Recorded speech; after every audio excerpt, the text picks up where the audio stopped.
Fikiri nataka tuzungumze jambo moja. Kuna kauli mbili za viongozi wa Israel. Wa kwanza ni waziri wa vita au waziri wa ulinzi aliweza kuzungumza kwamba Irani wanafanya mashambulizi kwenye nchi za eneo hili kwa maana ya Middle East au eneo la Ghuba, na wanafanya hivyo kwa sababu mashambulizi yanatoka kwenye nchi zao. Marekani anatoa mashambulizi kwenye nchi zao anapeleka kwa Irani. Lakini hapa kwetu sisi ndege za Marekani zinaruka hapa kwenda kufanya mashambulizi Irani, lakini Irani hafanyi mashambulizi hapa kwetu. Lakini kauli nyingine akaweza kuzungumza waziri mkuu Netanyahu. Alizungumza pia kauli hiyo kwamba Irani inashambulia nchi zote kwenye Ghuba na Mashariki ya Kati, lakini inaiacha Israeli kwa sababu wanajua kwamba Israeli ndio nchi ambayo jibu lake ni kali zaidi. Kwanza ni kwa nini Irani inafanya hivyo? Kwa maana kama anashambulia nchi ambazo mashambulizi ya Marekani yanaanzia, Israeli ilipaswa pia nayo kushambuliwa na Irani. Lakini Irani hashambulii Israeli, anashambulia nchi nyingine nyingi ambazo kama Jordan, Kuwait, Qatar, anagusa huko. Lakini Israeli ambapo viongozi wao wanazungumza hadharani kwamba mashambulizi ya Marekani yanaanzia hapa na tuna ndege nyingi hapa za kujaza mafuta za Marekani zinaanzia hapa, lakini Irani hashambulii. Je, Irani inaogopa kufanya mashambulizi Israel kwa mujibu wa Netanyahu kwamba jibu lao ni kali, au nini ambacho wao unaamini Irani anakuepesha kufanya mashambulizi kutokea kwa sasa hivi Israel? Asante sana kwa swali zuri. Ni kwamba ili uweze kupata majibu sahihi ya swali lako ambalo ni zuri kweli kweli, lazima uangalie kitu kimoja cha msingi.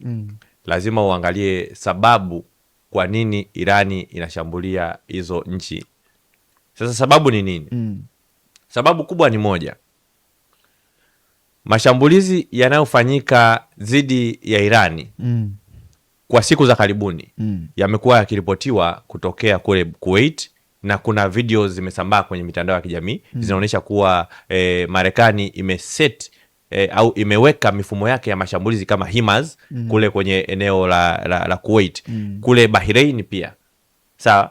Lakini pia kulikuwa kuna ripoti ambazo za kuaminika kabisa zinaonyesha kuwa ndege za Kimarekani fighter jets F-35 zilikuwa zinatoka kwenye kambi ya Jordan kwenda kushambulia target mbalimbali ndani ya Iran. Sasa hiyo ndio sababu kubwa ya kimkakati ya kwa nini anashambulia hayo maeneo lakini aendi Israeli. Kwa sababu kuna vitu viwili ambavyo tutatumia lugha ya Kiingereza afu tafsiri. Kuna kitu kinaitwa deterrence. Yaani kwa lugha nyingine unamshambulia adui kimkakati ili kutuma message kuwa utaendelea kujibu mashambulizi kadiri itakavyohitajika, lakini pasipo kumfanya adui aone kuwa kuna haja ya kuongeza scale ya mashambulizi. Kwa lugha nyingine, na wewe unamshambulia kwa kiwango fulani ambacho ni very reasonable. Pia kuna term nyingine inaitwa escalation. Escalation ni pale ambapo unashambulia nje ya mipaka ulioshambuliwa. Kwa lugha nyingine, unakuwa haujibu, unakuwa umeanzisha mashambulizi mapya. Kwa hiyo kumshambulia Israeli ni kufanya escalation. Yaani kwa lugha nyingine, kutanua uwanja wa mapambano kwa kumshambulia mtu ambaye au nchi ambayo ilikuwa katika uwanja wa vita wakati huo haihusiki. Sasa najua utajiuliza kwamba kwa nini sasa kwa Kuwait na Bahrain na Jordan zenyewe zimehusikaje? Zimehusika kwanza kwa kuruhusu hizo installations za kijeshi ziwepo na zitumike katika mashambulizi. Lakini najua uliongea swali moja la ndege za Israel kuwepo kule. Sasa ndege za Israel kuwepo kule ni jambo moja. Lakini tunajiuliza kitu kimoja cha msingi. Kwa wakati huu wa sasa, operation inayoendelea ambayo ni very limited operation, ambayo ilikuwa ni overnight strikes, wanashambulia usiku tu. Je, zimetumika? Usiangalie kauli za wanasiasa pase. Wao Irani wanapotaka kufanya maamuzi yao, hawaangalii Netanyahu amesema mbona tumetumia. Hawaangalii kwamba waziri wa vita amesema au waziri wao kule amesema kwamba mbona ndege zetu zinaenda. Wanafanya military assessment, sio kwa miemko, lakini kwa kuangalia fact zilizopo katika meza, ambapo kwa mujibu wao wenyewe ni kwamba fact zilizopo katika meza ni kuwa Israeli haijahusika moja kwa moja katika mashambulizi. Sasa hilo mimi naweza nikalikubali, kwa sababu siku hizi ni rahisi sana kuweza kujua kama nchi fulani imehusika katika mashambulizi, kwa sababu kuna mifumo mingi ya kuweza hadi kutrack ndege za kijeshi zinapokuwa zimekuwa airborne, yani kwa lugha nyingine zinapokuwa zimeenda angani. Sasa hakuna ripoti ambazo zilionyesha kuwa kuna ndege nyingi za Israeli zimeenda angani, ndege nyingi za kijeshi zimetoka Marekani zikaenda katika anga tayari kwa kuingia katika uwanja wa vita. Lakini kulikuwa kuna ndege ambazo zinaonekana kwamba zinakuwa airborne zikitokea Jordan. Sasa labda niongee swala moja lingine ambalo ni la msingi sana. Kabisa, karibu. Ambalo nadhani kuna haja ya watu kujua, kwa sababu wengi wamekuwa wanauliza au wanajiuliza. Wengi wanajiuliza sana. Wanasema inakuwaje Irani inashambulia nchi kama Bahrain, Kuwait, UAE, Saudi Arabia? Kwa nini inazishambulia? Yaani kwa nini wasimshambulie yule nchi ambaye anamshambulia? Ni kwa mantiki ya zile nchi ambazo zinashambulia kwa mantiki ya Israeli na labda Marekani. Kwa nini wasizishambulie? Sasa hapo kuna sababu ya kimkakati. Kwa sababu Marekani ni taifa kubwa na ndio tunasema kwamba linaongoza uchumi wa dunia. Kwa halipo tayari uchumi wa dunia kuanguka, kwa sababu uchumi wa dunia ukianguka, hata uchumi wa Marekani mmoja kule nyumbani unadondoka. Lakini Marekani pia imewekeza katika nchi hizi za Kiarabu kupitia uwekezaji mkubwa wa makampuni yake, sio yenyewe kama serikali, lakini kupitia makampuni yake ambayo ni makampuni yana nguvu sana katika nchi ya Marekani, katika ile sekta nzima ya mafuta.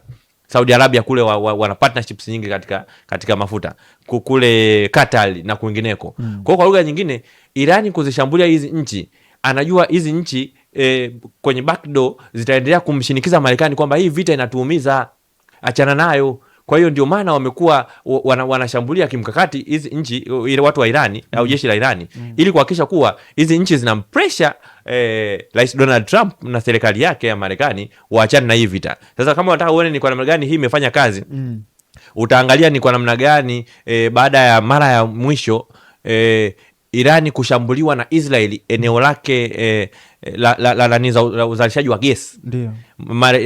Irani ilikuja ikasema hadharani kuwa na sisi tungeishambulia Qatar. Baada hapo wakashambulia sehemu ya kuzalisha gesi ya Qatar. Ndio. Baada ya mashambulizi yale, Trump akatoa maelekezo hadharani kupitia tweet, unaweza ukaitafuta ukaiona kwenye mtandao wa X na hata mtandao wake wa Truth Social. Akasema kuwa Israeli, acheni tena, msishambulie tena sehemu au energy facilities, sehemu zote muhimu za nishati usishambulie tena, kwa sababu Irani alikuwa anazishambulia zile nchi za Gulf kabisa. Kwa lugha nyingine, unaona ni kwamba hii ni sababu ya kimkakati inayosababisha Irani iendelee kushambulia nchi za Guba. Sasa kuna wengine pia wanajiuliza swali moja la msingi ambao nilikuwa natamani pia watu wapate majibu ya swala hili. Wanajiuliza inakuwaje Irani inazishambulia sana nchi za Guba lakini na zenyewe hazijibu? Watu wengi wanajiuliza sana hilo swali. Lakini majibu yake ni simple. Ni kwamba hazijibu kwa sababu Irani tayari ipo katika state of war, ipo katika vita. Uchumi wake umekuwa na vikwazo kwa zaidi ya miaka 40. Kwa hiyo uchumi wake kama umekuwa na vikwazo kwa zaidi ya miaka 40, namna yao ya kukua kiuchumi imekuwa ni sio kubwa sana.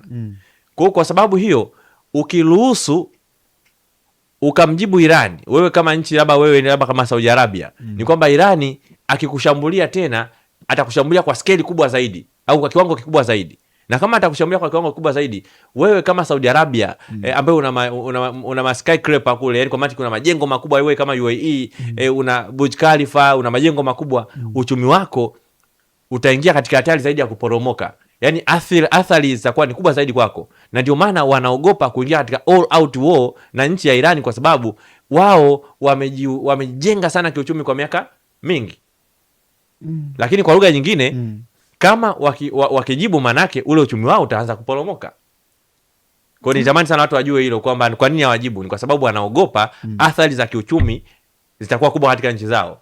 Lakini kuna taarifa za kiuchunguzi, ilikuwa ni Wall Street Journal waliandika kwamba baada ya hivi vita, nadhani vyombo vya habari vya Israel, kwa sababu wale wana tabia ya kuchonganisha, waliandika kwamba, nadhani itakuwa ni Haaretz, ile la gazeti la Israel, walisema kwamba walikuwa wanajibu, kwa mfano UAE walikuwa wanajibu, lakini walikuwa wanajibu pasi na kutangaza. Wanashirikiana na Marekani, wanapeleka ndege zao na wao, kwa sababu wakipigwa, kwa sababu wanasema kwenye Umoja wa Mataifa kuna kifungo ambacho kinawalazimisha wao kujibu mashambulizi.